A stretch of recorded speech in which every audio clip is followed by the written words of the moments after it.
That the IMF chief has also visited the newly restored National Palace in Addis Ababa.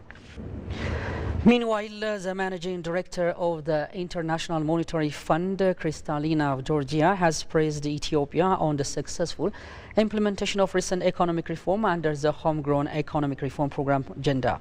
The IMF chief comments on the East African nation's implementation of the comprehensive macroeconomic reforms surfaced after her meeting with the high-level Ethiopian delegation consisting of Minister of Finance, Mr. Ahmed Shide, Governor of National Bank of Ethiopia, Mr. Mamo Mretu, and Minister of Planning and Development, Ms. Fitsum Assefa in Addis Ababa. And according to the Ethiopian Finance Minister, the meeting focused on Ethiopia's ongoing economic reforms, the support provided by the IMF and prospects for continued collaboration to advance the country's economic agenda. During the discussion, Ms. Georgia commended the country on the successful implementation of recent economic reforms and acknowledged the significant progress made across multiple fronts. Minister of Finance Ahmed Shide provided an overview of his government's ongoing reform initiatives, underscoring Ethiopia's determination to establish itself as a beacon of prosperity in Africa.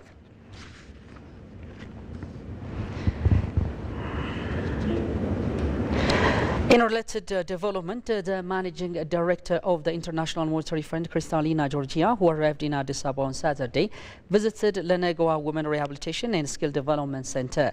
The center, located in Agagi Kaliti subsidy on a 10-hectare plot, is a state-of-the-art facility designed to offer a wide range of services aimed at rehabilitating the livelihoods and transforming the skill of vulnerable women across the city and the country. It can accommodate up to 10,000 women at a time and include skill development hubs, psychological counseling and mental health services, training centers and recreational spaces. Similarly, the managing director witnessed a special state-of-the-art boarding school built for visually impaired persons in the capital, Addis Ababa. I am delighted to be in Ethiopia for my first visit as IMF Managing Director and grateful for the warm welcome, excited to discuss boosting investment, jobs and growth with our partners, Georgia said in a social media post.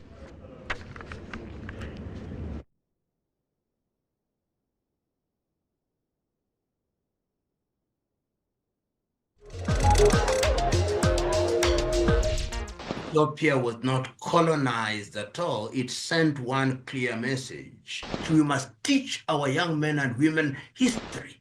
Pan-African studies must be made compulsory in every African school, that Africans had the ability to resist the colonizers. It requires voices who love Africa to continue speaking what must be spoken and to speak firmly, without fear. My only agony is that this history is not taught as well as it should be. Many are the countries, many are the individuals, many are the freedom fighting movements that drew courage from the Ethiopian experience. Welcome back. You're still watching ABC World. Moving to our final segment. The United Democratic Alliance Party Executive Director Nicodemus Bor praised the ongoing efforts of Kenya and Ethiopia in fostering African unity and Pan-Africanism. The two countries have long been at the forefront of promoting Pan-Africanism and unity across the continent, Bor told the Ethiopian news agency. Both countries are working to foster peace, cooperation and shared development within Africa. He underscored Ethiopia's significant role in the African Union, highlighting its importance as a host of the African Union's headquarters. Our countries, Kenya and Ethiopia, have worked very hard, Bor underscored. Bor urged African nations to look to Ethiopia as a model for peaceful coexistence, drawing attention to Ethiopia's unique diversity with over 18 ethnicities that coexist harmoniously. If we can unify as Africans, we'll secure a stronger presence on the global stage, expand our markets and bring a greater prosperity to the continent. That the African Union prepares for its upcoming meeting in Ethiopia, Bor's message echoed a call for greater cooperation, peace and unity across Africa. Now a recap of the top stories once again. IMF chief commends Ethiopia on successful implementation of economic reforms.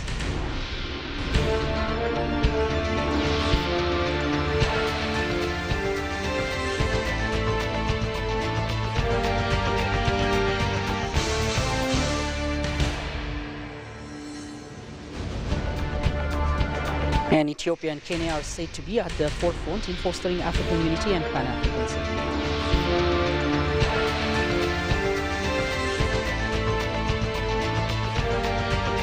Well, you've been watching ABC World with the Voice of Pan-Africanism from the capital Addis Ababa. Thank you for being with us. Stay tuned with the remaining program from the capital Addis Ababa. Goodbye for now.